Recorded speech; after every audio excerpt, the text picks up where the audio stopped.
Hello everybody, welcome to our English class. I'm teacher Michelle. Olá pessoal, sejam bem-vindos a mais uma aula de inglês. Eu sou a professora Michelle. Hoje nós vamos falar de Past Perfect Adverbs. Então nós vamos falar de passado perfeito, que é um tempo verbal que a gente vem trabalhando nas nossas últimas aulas, mas com o foco nos advérbios. O que acontece? Esse tempo verbal, ele normalmente vem acompanhado de algumas palavrinhas-chave justamente para oferecer esse entendimento, para falar daquelas ações que acontecem em um momento anterior a uma outra ação. Então, nós vamos ver um pouquinho essas palavras e vamos analisar onde que essas palavras devem ser utilizadas considerando os diferentes contextos. Tá? Nosso roteiro hoje, primeiro, Past Perfect Tense, vamos revisar mais uma vez o que é o passado perfeito, esse tempo verbal que nós utilizamos na língua inglesa. Vamos observar quais são esses advérbios. Então, common adverbs são esses advérbios mais comuns que aparecem nesse tempo verbal. Sentences review, então vamos revisar um pouquinho a estrutura das sentenças com a inserção desses advérbios e, por fim, a gente faz alguns exercícios. Eu mostro para vocês exercícios que apresentam esse conteúdo. Olhando aqui esse gráfico, é sempre trabalhando com aquela ideia da linha temporal, né? Então, nós temos aqui a linha, o momento presente é a nossa referência e aqui nós temos o que vem antes. Now é agora, é o momento atual. The past é o passado, é aquilo que vem antes do agora. O passado perfeito, ele foca em uma ação que acontece antes mesmo do passado, tá? E aí eu vou dar mais detalhes, vou mostrar contextos para que vocês possam entender a diferença entre o simple past, que é o passado simples, e a diferença do past perfect, que é o passado perfeito. Em língua inglesa, vocês sabem, existem várias formas de nós expressarmos um mesmo tempo. Então, presente tem 4 tipos de presente, passado tem 4 passados, futuro tem 4 futuros. Então, a forma que eu utilizo cada um, a ideia que eu quero expressar com cada tempo desse, é o que vai determinar quando eu devo utilizar cada um. Bom? Então, vamos lá. Past Perfect, que é esse passado perfeito. Alguns textos chamam só Past Perfect, outros chamam de Past Perfect Simple, que é o passado perfeito simples. Por que tem essa diferença? Porque lá na frente vocês vão ver que existe também o passado perfeito contínuo, tá? Que dá a ideia de ação em andamento. Mas focando no passado perfeito, é um tempo verbal, is a verbal tense, used to express past actions. Então, é um tempo verbal usado para expressar ações passadas that happen before another action that also occurred in the past. Então, ele é um tempo verbal usado para indicar uma ação passada, mas não é qualquer ação passada. É uma ação passada que aconteceu antes de uma outra ação que também aconteceu no passado. Então, quando nós falarmos de ação passada, a gente sempre vai ter duas ou ações no passado perfeito, nós sempre vamos ter duas ações. E as duas ações aconteceram no passado, sendo que uma ocorreu antes de outra. Tá? In Portuguese language, na língua portuguesa, nós temos algo chamado de pretérito mais que perfeito. O que é o pretérito mais que perfeito? É o passado do passado. The past of the past. Então, é uma ação que aconteceu antes de uma outra ação passada. Olha o exemplo. They couldn't board the bus because they had left their documents at home. Eles não conseguiram embarcar no ônibus porque eles tinham deixado seus documentos em casa. Então, são duas ações, ó. Uma ação é que eles não conseguiram embarcar. Essa é a primeira ação do passado, tá? É o que está mais recente do momento atual. Mas por que eles não conseguiram embarcar? Porque eles tinham deixado o documento em casa. Então, o documento ter ficado em casa aconteceu antes deles embarcarem ou deles terem tentado embarcar. Por isso que nós falamos de uma ação que aconteceu antes de uma outra ação no passado. A primeira ação, que é a ação que está mais recente, é eles não terem conseguido embarcar. Isso é o passado simples. Tá? A ação anterior, que é a mais antiga, é eles terem deixado o documento em casa. Isso é o passado perfeito, tá bom? Então, são essas as duas situações em que eu tenho uma ação que aconteceu no passado, antes de uma outra ação também no passado. Como vocês perceberam, o passado perfeito, ele é um tempo verbal composto. Composto porque ele é formado por mais de um verbo. Tá? Simples, um verbo só. Composto, uma construção ou uma combinação de dois verbos. Então, quais são esses verbos utilizados? Primeiro, eu tenho um verbo auxiliar, que está sempre no passado, que é o passado do verbo ter, had, mais um verbo principal. O verbo principal é o verbo que indica a ação. O que aquele sujeito praticou? Qual foi a ação que ele desempenhou? Esse tempo verbal, esse verbo, ele é sempre conjugado no modo particípio, justamente para indicar que aquela ação já ocorreu. O que é o particípio? Em português, são aqueles verbos que terminam em ado e ido. Jogado, dançado, brincado, partido, vendido. Em inglês, o particípio é formado seguindo as mesmas regrinhas do passado simples. Então, se o verbo é regular, só colocar o ED no final. Se o verbo é irregular, a gente tem que usar a tabelinha dos verbos irregulares, olhar na terceira coluna. Tá? As estruturas das frases no passado perfeito seguem o seguinte modelo. Na forma afirmativa, sujeito primeiro, o verbo auxiliar, que é o had, para todas as pessoas, tá? Não tem diferença se é primeira, segunda, terceira, se é singular ou se é plural. O verbo principal mais o complemento. Na frase negativa é a mesma coisa, mais o não em inglês. O não em inglês, quando se fala de frases negativas, é o not, N-O-T. Ele sempre vem depois do verbo auxiliar para você poder usar aquele recurso da contração, de juntar os dois. E a forma interrogativa começa com o verbo auxiliar, eu faço aquela inversão de sujeito com verbo, e o ponto de interrogação lá no final da frase, porque é uma pergunta. Tá? Exemplos de frases, ó. Claire had started her presentation when the phone rang. A Claire tinha começado a sua apresentação quando o telefone tocou.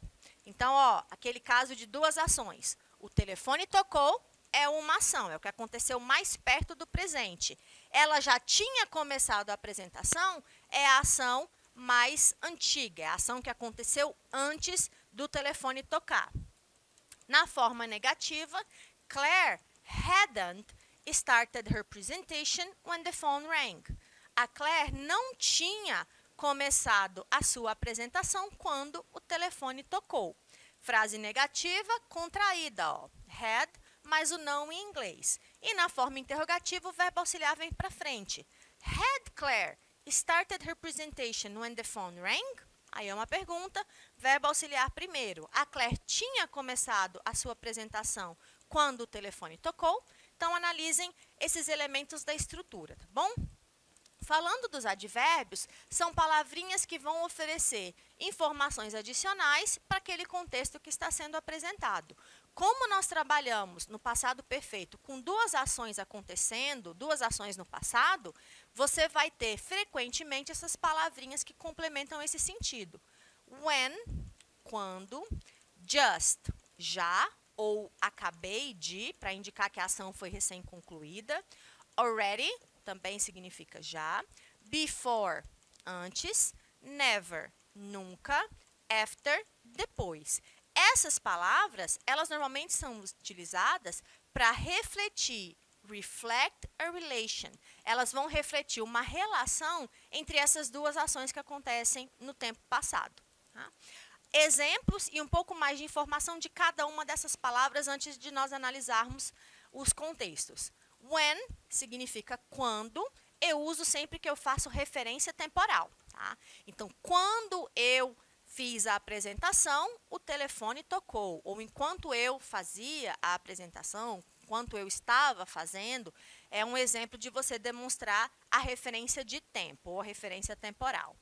Just, como eu mencionei, no contexto de passado perfeito, para mostrar essa relação entre as palavras, a tradução dele vai ser acabar de, justamente para indicar que algo foi recentemente concluído ou recentemente finalizado, tá bom? Também pode se referir a pouco. Already, já. para indicar que alguma coisa aconteceu antes de outra coisa, que algo já tinha sido realizado ou já tinha sido feito antes de uma outra ação. Before e after são referências temporais, para você se posicionar em termos de tempo. Antes, algo que aconteceu anteriormente, depois, algo que aconteceu após a ação. Antes da ação e depois.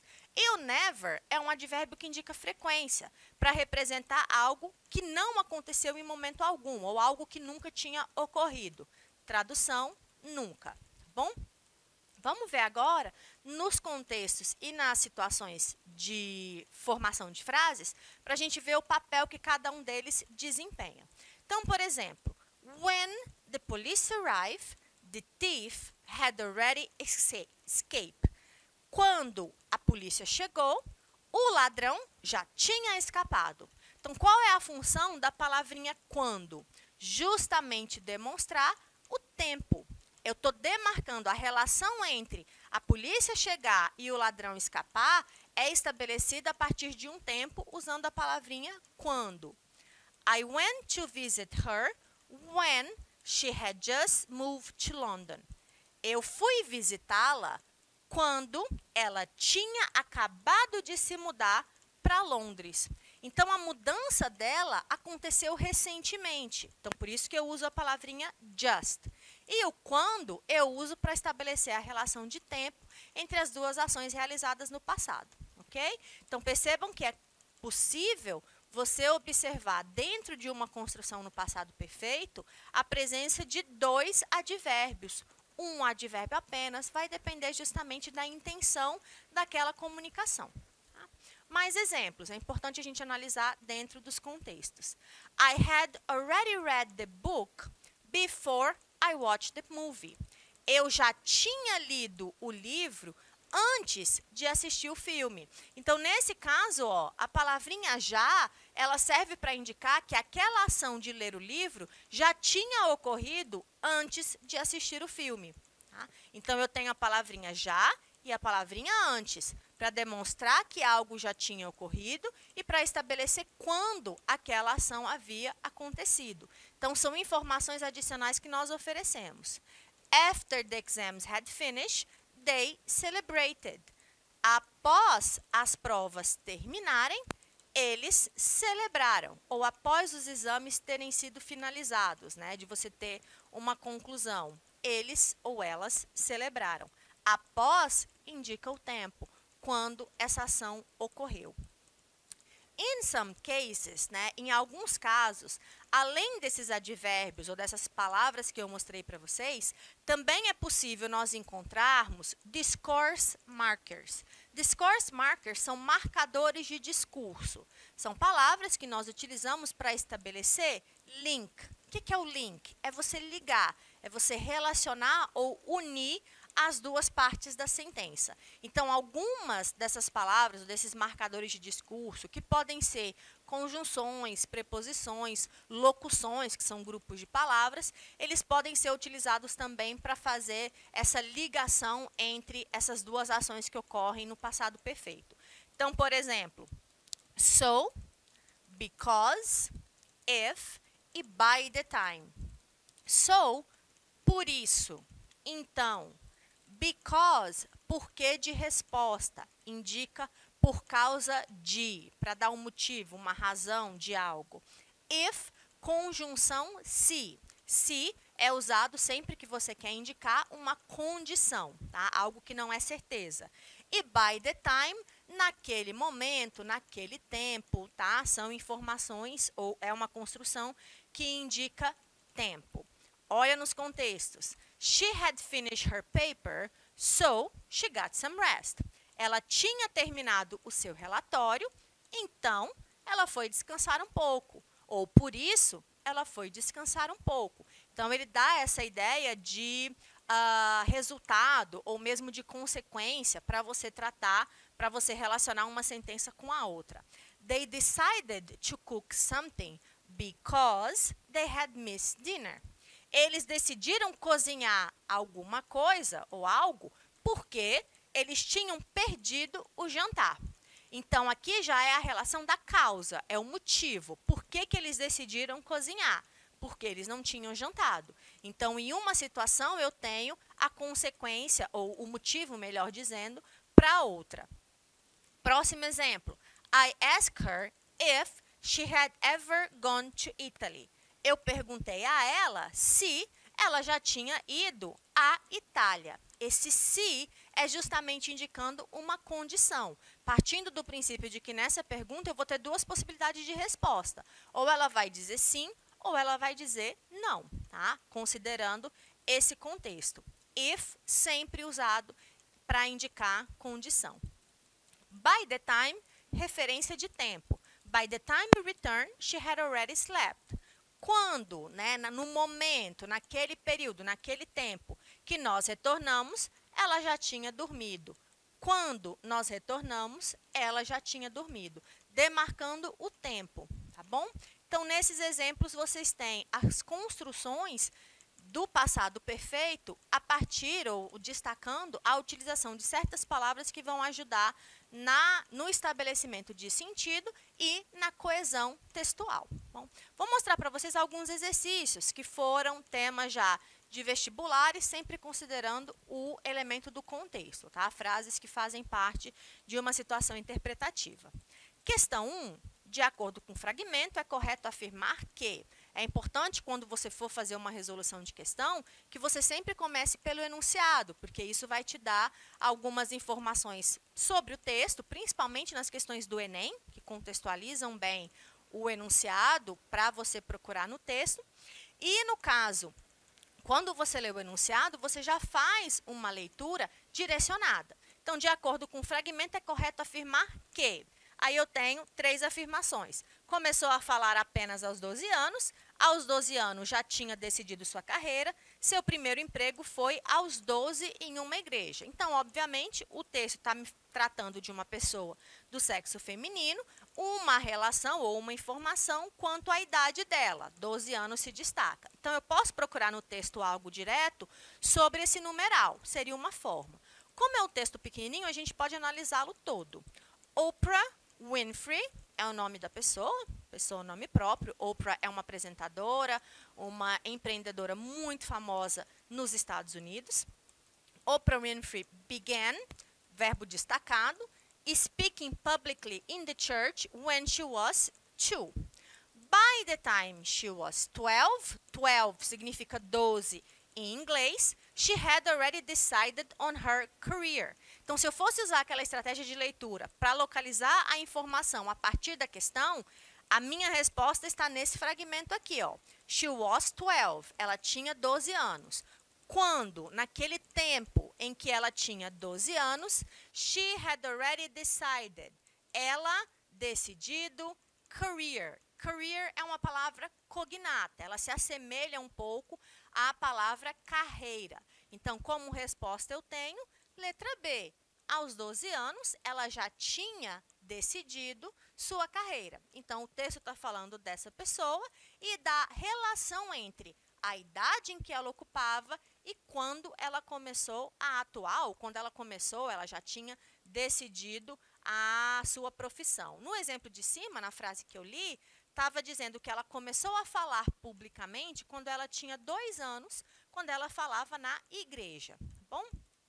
Outra questão, ainda sobre o mesmo texto, mas com um fragmento diferente. De acordo com o fragmento, em 1986, Oprah Winfrey já.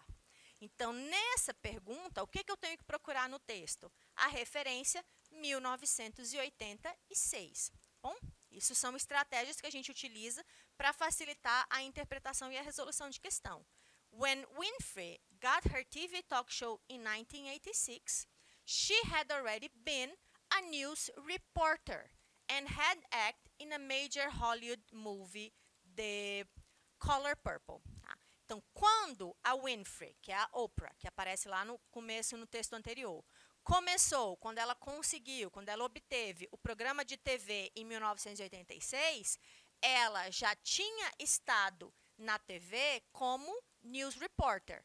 como uma jornalista, como uma repórter, e tinha atuado em um grande filme de Hollywood, traduzido para o português, A Cor Púrpura. Então, a resposta correta, tinha atuado como repórter. Pessoal, nessa aula de hoje nós tratamos de Past Perfect, continuamos falando do passado perfeito, mas com um foco em palavrinhas-chave, como advérbios, palavras de ligação, considerando o papel que elas desempenham relacionando as duas ações realizadas. Até a próxima. Bye, bye.